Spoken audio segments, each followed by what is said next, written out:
along. Once Punk, or once Heyman leaves, Punk is put into a feud with Hardcore Holly, who's going to finally end Punk's unbeaten streak in singles competition, which I guess was like 6 months or so.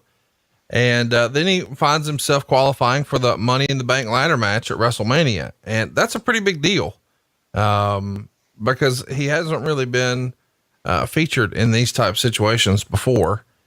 He winds up joining the New Breed Alliance.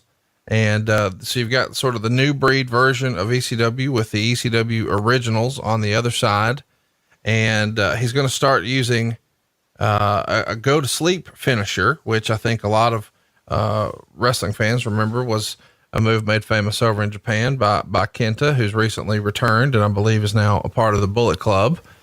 So I guess next we should mention that, it's not all roses for Punk and ECW or WWE once Heyman is on the sidelines. And specifically, in the DVD that you guys released, or I guess WWE released several years ago, you said that Punk made the potential cut list several times during this era, but somehow Paul Heyman, even though he was not booking ECW anymore, he still was participating in some of the calls. He would always campaign and fight for Punk.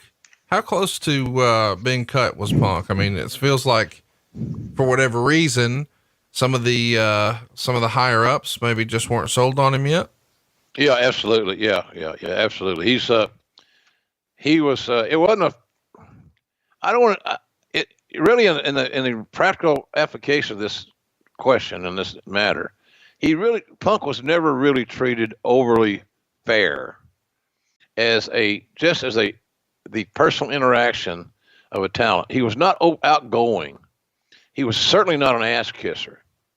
And if you're not a sycophant sometimes, and that's the only thing that was making you stand out to ingratiate yourself to all the decision makers, you find yourself being dealt a tough hand. But as he became more valuable as a commodity, and I can tell you this, the fans did that. The wrestling fans themselves started buying into Punk's persona. They started buying into his quote unquote act, if you will, his presentation. And they loved what he brought to the table because he was so different and so unique. And it was very, very obvious that CM Punk was not a creation of the office. And sometimes when you come into WWE with your quote unquote gimmick or your name or whatever, sometimes it's a rough start.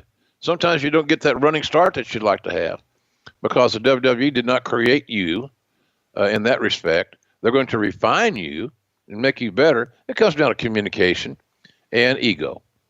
And Punk was a quiet, introverted guy. Oftentimes in that environment, I didn't find it ever to be sullen or moody to me because I understood him. And also, I was not in a position at that time to really influence much of his career other than calling a match here, there, and yon because Laurinaitis had taken that role. And I don't know how Laurinaitis and Punk got along. I know that sometimes you get a talent that you could say is a quote-unquote high maintenance. Stone Cold Steve Austin was high maintenance. He didn't trust anybody. He had a great sense of what he was doing and what he could do well, what he didn't do well. He also had a feeling about, his how he interacted. Austin was not the most social guy in the world. He became that more often because when you become more accepted, then it's easier to get more involved in this thing from an emotional standpoint. But Punk was a lot like Austin in that regard. You had to get to know him, but you wanted to get to know him better once you saw that some of this was a real deal. And Punk was the real deal, much like Stone Cold. So there's nothing wrong with being quote-unquote high maintenance. It's up to the administrator to figure out what it's going to take to communicate with the high maintenance talent. And as we did with Steve, and as I don't think that they quite got to that level of Punk. I just don't think that he got embraced because of who he was, how he looked, his lifestyle, all those things. For some reason, just didn't appease or appeal to some of the higher ups there, as you mentioned. And it's unfortunate because he really he's never a bad guy.